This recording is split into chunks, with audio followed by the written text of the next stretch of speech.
So when you're thinking about how do I use background vocals to make this recording sound better, a lot of what you're thinking about is where do you need extra depth? Where do you need extra color? And when I'm arranging these vocals, I'm thinking, well, what would I have had my choir do when I was directing the music at my church? And so I'm thinking of some of those elements. We used counter melodies. We used having people sing the same notes together, having people sing the same words together but harmonize with each other. We would build up the arrangement when we wanted it to be at its climax. So all of these techniques that we would use in our church choir or in a cappella group are the kind of techniques I want to use when I'm building the backing vocals. And I don't like to make too many backing vocals to disturb from the lead vocal, to overcomplicate things, and to get too busy. But if you use backing vocals in the right way, you can really enhance the recording, and it makes everything you say sound more emphatic or more inspiring or more powerful based on when you use those vocals to enhance the lead vocal. So now I've done all of my lead vocals except for the ad-libs that'll be on top of the backing vocals during the vamp. So I want to record those backing vocals first before I do the remaining lead ad-libs, and then I'll comp the whole thing and make it into a final vocal recording. So how do I build these backing vocals? This is where my gospel choir and a cappella group training comes in handy. I have ideas for how to build these arrangements. I have ideas for what's worked in the past for me. And one of the things I want to do is have like a chant. I've done it in songs like Glory, Glory, Glory. In this song, I want to do free, free, free. Okay, so we're going to do that first.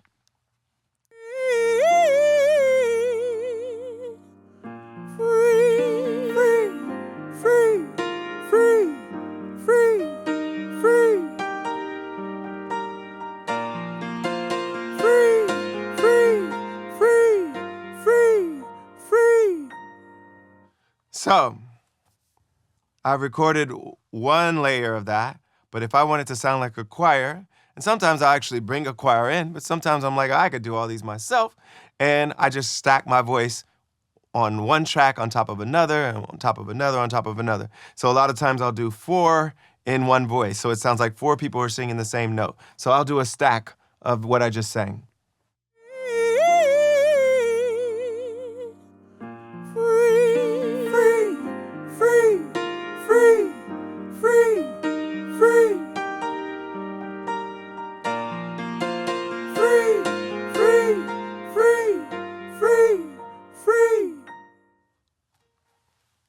One little trick, when you're recording backing vocals, sometimes it's better to take one ear off so you can hear your live voice, the voice that you're singing at that moment, in your naked ear, and then you can hear everything that's been recorded before that in your other ear. So for me, I like to take one ear off, record the backing vocals so I can hear my live voice prominently in this ear and hear what's going on in the recording in this ear. I don't need to do that for my lead vocal because there's not as much going on in the track already.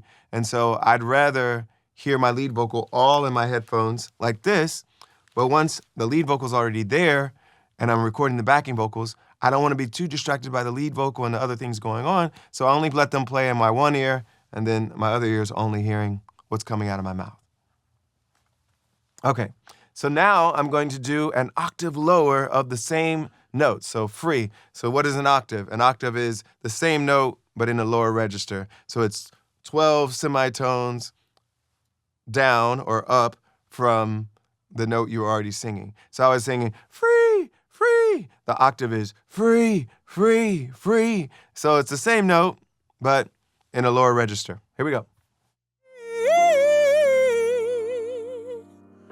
Free, free, free, free, free. Free, free, free, free, free.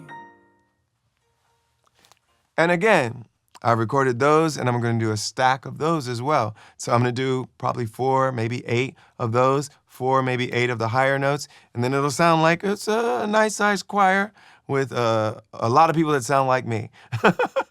So that's how I stack these notes. And now I'm going to build some counter melodies that are going to complicate things and add tension and add energy to what I'm doing.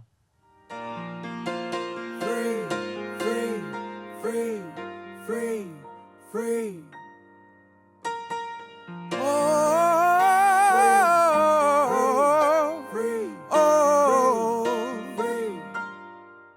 Okay, so what have I done?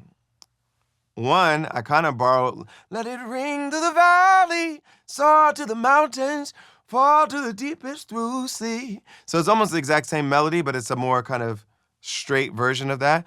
Oh, oh, oh. It's a more kind of choirified version of that lead vocal I sang in the pre-chorus. But what it's doing is reminding people of a previous melody they've already heard, which is a useful trick, and building a counter melody against the free, free, free. All right?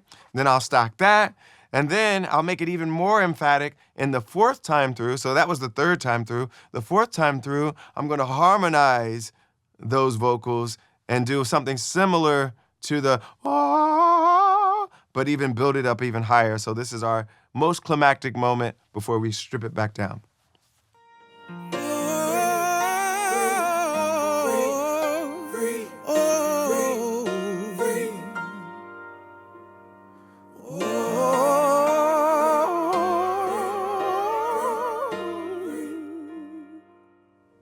So harmony is when 2 voices or 3 or 4 or 5 are singing different notes that fit within the same chord but are different notes.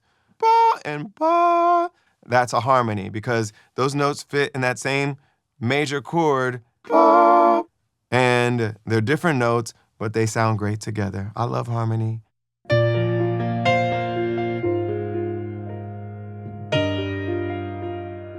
Now that we've recorded the backing vocals for the vamp, now I feel like I can do a lead vocal that adds to, complements, colors what the choir backing vocals are doing. So here we go. We're going to try some of that.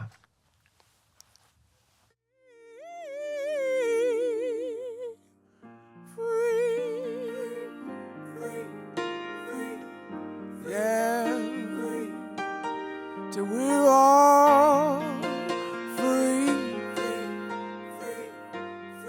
Oh,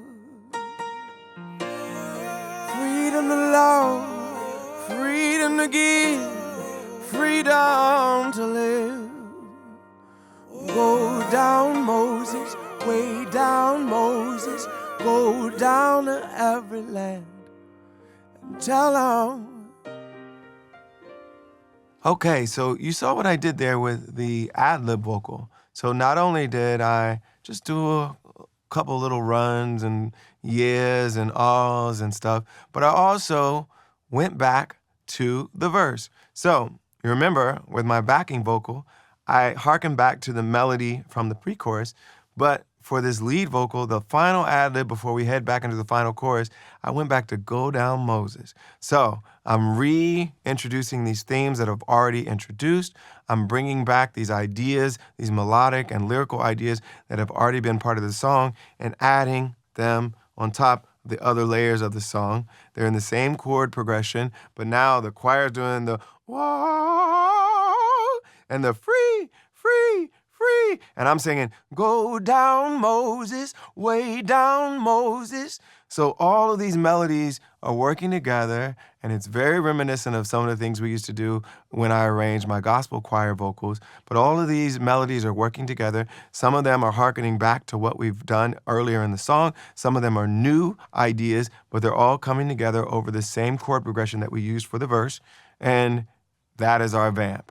It builds, it builds, it builds until we finally break it back down and go back to our refrain.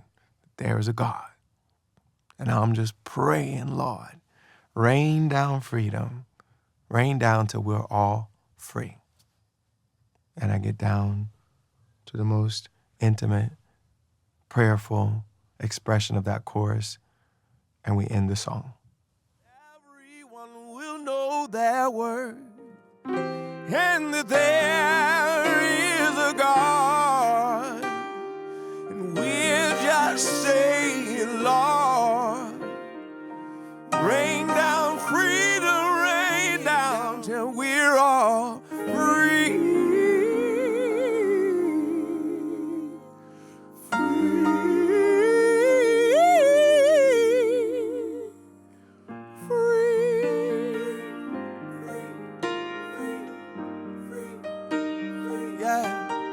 We're all free.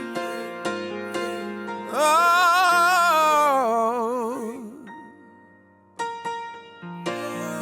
freedom to love, freedom to give, freedom to live. Go down, Moses, way down, Moses, go down to every land and tell them there is a God.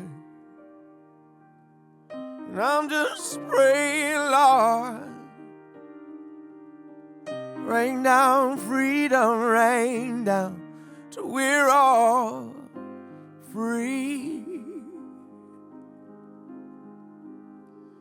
Free